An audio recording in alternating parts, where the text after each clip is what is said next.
बिस्मिल्लाहिर्रहमानिर्रहीम। अस्सलाम वालेकुम फ्रेंड, कैसे जी आप? उम्मीद करता हूँ आप सब खैरियत से होंगे जी। आज की वीडियो का करते हैं जी आगाज़।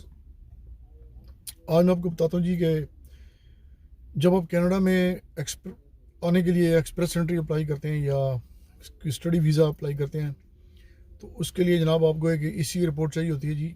ईसी का मतलब होता है जी कि इंग्लिश में बनता है जनाब एजुकेशनल क्रेडेंशियल असेसमेंट।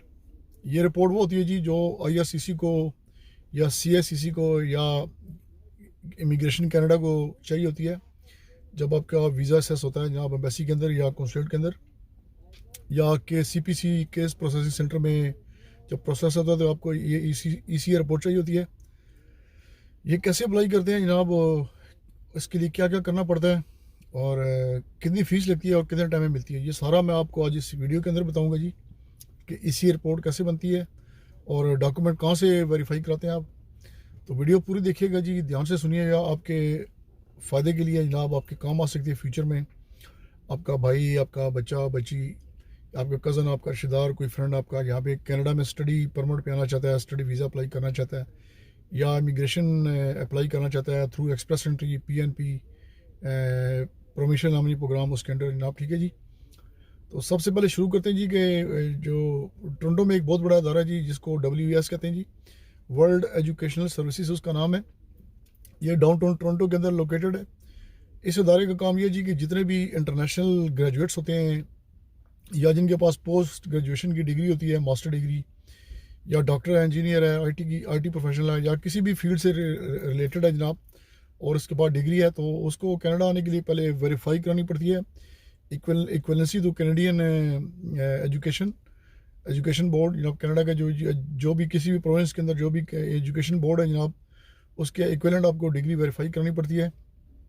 पहले ये नहीं होता था, आज से तकरीबन की 15-20 साल पहले, लेकिन पिछले तकरीबन 1.5 डिकेड से 10-15 साल से जनाब ये शुरू हुआ है काम। तो आपको अपने डॉक्यूमेंट्स वेरीफाई करने पड़ते हैं और इसका तरीकाकार ये होता है जी कि वैसे मैं इसका लिंक भी छोड़ दूंगा वीडियो डिस्क्रिप्शन के अंदर, वहाँ से भी आप उसको क्लिक करके अपने आप को रजिस्टर कर सकते हैं जी। सिंपली आपने ये करना है जी, www.wes.org इसके ऊपर जाना है, जाके आपने अपने आप को रजिस्टर करना है जी, अपनी आईडी और पासवर्ड क्रिएट करना है। तो आपको एक ईमेल आती है जिसके अंदर आपका पासवर्ड होता है, उसको आप टेम्प्रेरी पासवर्ड होता है, उस टेम्प्रेरी पासवर्ड को आप अपने परमानेंट पासवर्ड के अंदर कन्वर्ट कर सकते हैं लेटर ऑन। जब आप लॉगिन हो जाते हैं जनाब, तो उसके अंदर आपने क्या करना होता है जी कि अपने डॉक्यूमेंट्स अपलोड करने होते हैं। तो ये डॉक्यूमेंट्स अपलोड करने से पहले का जो प्रोसीजर है पाकिस्तान का या इंडिया का, वो बताता हूँ जी कि आपने जिस भी यूनिवर्सिटी से या स्कूल से या कॉलेज से आपने कोई डिग्री, डिप्लोमा या पोस्ट ग्रेजुएशन की डिग्री आपने ली है जनाब, तो वो आपने उस इदारे के अंदर जाना है। आपने उसकी फ़ोटो कापी लेनी है, ओरिजिनली लेना आपने, क्योंकि आपको ये जितने भी डॉक्यूमेंट्स आपको सर्टिफाई कराने होते हैं अपने कंट्री से, इंडिया से, पाकिस्तान से, बांग्लादेश से, नेपाल से, अफ़गानिस्तान से, ईरान से, कहीं से भी, तो आपने उस जो आपके पास ओरिजिनल डिग्री या सनद वगैरह सनाद होती हैं, सर्टिफिकेट होते हैं, उसकी फ़ोटो कापी लेनी है आपने। वो फ़ोटो कापी लेके जनाब अपने मुतलका बोर्ड या यूनिवर्सिटी के अंदर जाना है। आपने उनको कहना जी कि मैंने WES के अंदर ये डॉक्यूमेंट भेजने हैं, अपने डॉक्यूमेंट्स वेरीफाई कराने हैं कनाडा इमिग्रेशन पर्पज़ के लिए, आप ये बताएंगे तो आपको करके देंगे। तो ये मुझे नहीं पता कितना टाइम लगता है पाकिस्तान से, लेकिन ये मस्ट होता है जनाब। तो वो जितने भी आप डॉक्यूमेंट्स अपने बोर्ड से, जब आपने किसी भी बोर्ड से कोई जैसे आप समझ लें कि मैट्रिक की सनद होती है, वो अपने वेरीफाई करानी है। फिर अपने कॉलेज में जाना है जी, कॉलेज की जो बोर्ड होता है जनाब, जिधर से आपने FSC इंटरमीडिएट किया होता है, उसका कराना है। फिर उसके बाद बैचलर डिग्री होती है जी, जो आपने यूनिवर्सिटी से की है, या मास्टर डिग्री है, वो भी आपने यूनिवर्सिटी से जाकर वेरीफाई करानी है।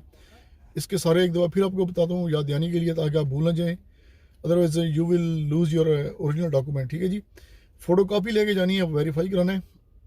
उसके बाद जनाब ऑलरेडी आपने WES के ऊपर जो सा है आपने अपनी आईडी बनाई होती है, रजिस्टर किया होता है अपने आप को, आपने सिंपली जाके बस लॉगिन करना है।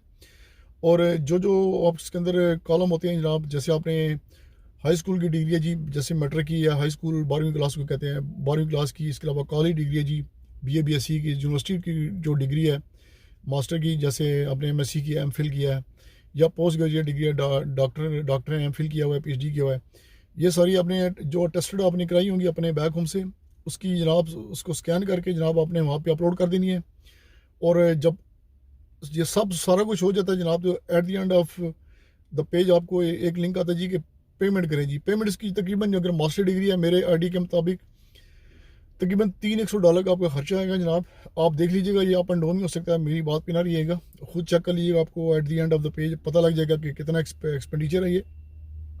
तो ये सारा जनाब आपने वहाँ पे फ़ीस पे करनी है। The fee is payable through visa, master card, American express. ये 3 जो बड़ी बड़ी कंपनी है जिनके क्रेडिट कार्ड होते हैं उनसे होता है। या अगर आप के पास क्रेडिट कार्ड नहीं है जनाब, आपका बैंक अकाउंट है, जैसे आपका किसी मिज़ान बैंक में अकाउंट है, हबीब बैंक में है, मुस्लिम कमर्शियल बैंक में है, या बैंक ऑफ पंजाब में है, तो आपके कार्ड के ऊपर जो लोगो अगर होगा वीज़ा मास्टर कार्ड का, तभी आपकी पेमेंट सिक्योर होगी, तभी आपकी पेमेंट थ्रू होगी। अगर कोई प्रॉब्लम हो अगर आप फीस पे करने के टाइम, तो आप सिंपली ये करेंगे, अपने बैंक को कॉल करें, उनको कहेंगे कि मैं ये फ़ी पे करना चाह रहा हूँ ऑनलाइन डॉक्यूमेंट्स की वेरिफिकेशन के लिए, तो मेरा कार्ड एक्टिवेट कर दे, तो आपका उससे भी एक्टिवेट हो जाता है। तो जब ये डॉक्यूमेंट्स भेजते हैं जनाब, तो वो जनाब आपको एक रेफरेंस नंबर दे देते हैं WS वाले। वो रेफरेंस नंबर आपने एनवेलप के ऊपर लिखना है जनाब, ठीक है जी। और साथ में आपने जनाब, अल्लाह आपका भला करे, जो टेस्टेड कापीज़ होती हैं वो अपने हार्ड कापीज़ होती हैं, फ़ोटो कापीज़ की बात कर रहा हूँ, जो आपने टेस्ट करी होती हैं। ओरिजिनल आपको एक तो फिर याद करा रहा हूँ कि ओरिजिनल ही भेजने हैं आपने फ़ोटो कापीज़ भेजनी है टेस्टेड, वो अपने एनवेलप के अंदर डाल के, तो फेडेक्स के थ्रू या TCS के थ्रू आपने कुरियर कर देना है। रजिस्टर्ड मेल भेजनी है, नॉर्मल मेल नहीं भेजनी। एक तो आपने ऑनलाइन सबमिट कर दिया, और दूसरा वो प्रूफ के तौर पे ना आपकी जो टेस्टेड कापीज़ हैं वो देखते हैं। ये तकरीबन 2 से ढाई महीने का प्रोसीजर होता है। और जनाब इसका फ़ायदा ये होता है जनाब कि जब यहाँ पे वेस्ट वालों को वो आपके डॉक्यूमेंट्स मिल जाते हैं, तो वो जनाब आपको जो कैनेडियन इक्विवेलेंसी होती है एजुकेशन की, डिग्रीज़ वगैरह की, उसके अगेंस्ट आपको जो क्रेडिट्स वगैरह हैं वो देते हैं। तो आपको पता चल जाता है कि अगर आपने मास्टर किया हुआ है, तो मास्टर की डिग्री आपकी whether it is equivalent to a Canadian bachelor degree या कैनेडियन मास्टर डिग्री, ठीक है जी।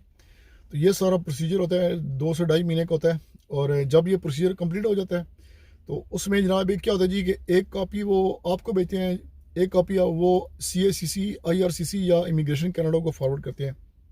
तो ये भी आपने जब वेस्ट के ऊपर जब डॉक्यूमेंट अपलोड करेंगे, आपने नीचे एक ऑप्शन भी आता है जी कि forward 1 copy to IRCC, CICC और इमिग्रेशन कनाडा।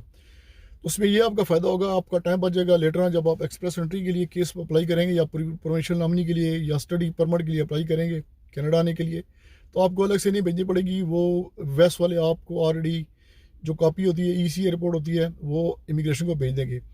और जो आपकी कॉपी होती है वो आपका ऑलरेडी ईमेल एड्रेस होता है, वो आपको ईमेल एड्रेस के ऊपर वो सेंड कर देंगे। तो ये जो ECA रिपोर्ट होती है 2 साल के लिए वैलिड होती है जनाब। 2 साल अगर गुजर जाए, अगर आपने केस कनाडा का नहीं फाइल किया हुआ, या वीज़ा स्टडी का वीज़ा अप्लाई नहीं किया हुआ, या प्रोविंशियल नॉमिनी के लिए आपने इमिग्रेशन नहीं अप्लाई की हुई, उसमें ये आपका डिसएडवांटेज होता है कि वो एक्सपायर हो जाती है, और 2 साल के बाद फिर आपको दोबारा से ये प्रोसीजर स्टार्ट करना पड़ता है, और दोबारा फ़ी पे करनी पड़ती है। तो ये मेक श्योर कर लेंगे this ECA is valid for 2 year.